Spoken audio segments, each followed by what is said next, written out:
एक तरफ दुनिया भर में कोरोना वायरस का संक्रमण तेजी से बढ़ता जा रहा है, दूसरी तरफ दुनिया भर के डॉक्टर्स भी इस पर तेजी से रिसर्च कर रहे हैं और अपने अपने स्तर पर इसकी वैक्सीन तैयार कर रहे हैं।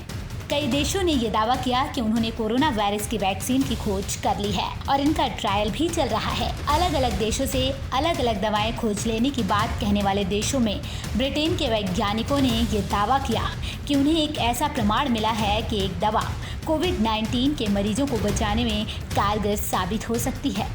इतना ही नहीं, उन्होंने ये भी दावा किया कि इससे गंभीर रूप से बीमार मरीजों की मृत्यु दर 1/3 घट सकती है।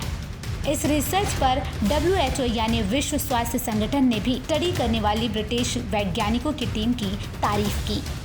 कोरोना वायरस वैक्सीन पर काम कर रहे रिसर्चर्स का कहना है कि डेक्सामेथासोन पहली ऐसी दवा है जो कोरोना मरीजों की जान बचाने में कामयाब हो रही है। वहीं आपको ये भी बता दें कि ब्रिटेन की सरकार ने डेक्सामेथासोन दवा से कोरोना मरीजों के इलाज की मंजूरी भी दे दी है। ये एक पुरानी और बेहद सस्ती दवा है।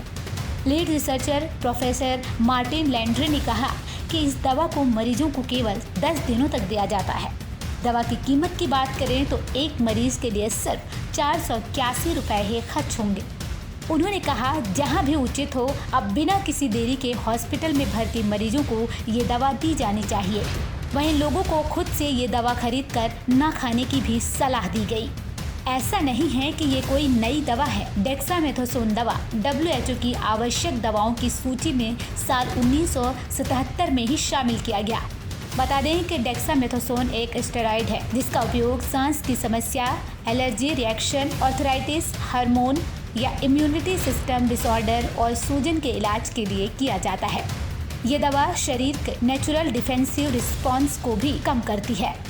इस दवा पर काम कर रही टीम की माने तो 2104 मरीजों पर इस दवा का इस्तेमाल किया गया। उनकी तुलना साधारण तरीकों से इलाज किए जा रहे 4321 दूसरे मरीजों से की गई, जिसमें ये बात निकल कर सामने आई कि दवा के इस्तेमाल के बाद वेंटिलेटर के साथ इलाज करा रहे मरीजों की मृत्यु दर 35% तक घट गई है और जिन मरीजों को ऑक्सीजन दिया जा रहा था उनमें भी मृत्यु दर 20% कम हो गई। वहीं ऑक्सफोर्ड यूनिवर्सिटी के रिसर्चर पीटर हॉर्बी ने कहा कि ये काफी उत्साहजनक नतीजे हैं। मृत्यु दर कम करने में और ऑक्सीजन की मदद करने वाले मरीजों में साफ तौर पर इसका फायदा हुआ, इसलिए ऐसे मरीजों में डेक्सामेथासोन का इस्तेमाल होना चाहिए। गौरतलब है कि कोरोना महामारी ने दुनिया भर में अपना रौद्र रूप दिखाना शुरू कर दिया है। अब तक ये कई लाख लोगों की जान ले चुकी है। जैसे जैसे लोगों की टेस्टिंग हो रही है, मरीजों की संख्या में इजाफा हो रहा है। हालांकि सभी देश अपने अपने स्तर पर इससे निपटने की पूरी तैयारी में लगे हुए हैं। बावजूद इसके कोरोना पर अभी तक रोक नहीं लग पाया है। कोरोना संक्रमण के लिस्ट में भारत दुनिया के टॉप 4 में पहुंच गया है। वहीं संक्रमण से मरने वालों की संख्या के लिस्ट में भारत 8वें स्थान पर है। लगातार वैज्ञानिकों का शोध जारी है, लेकिन इस पर रोक कब लगेगा ये कह पाना फिलहाल मुश्किल दिख रहा है। Bureau report, ABC star news.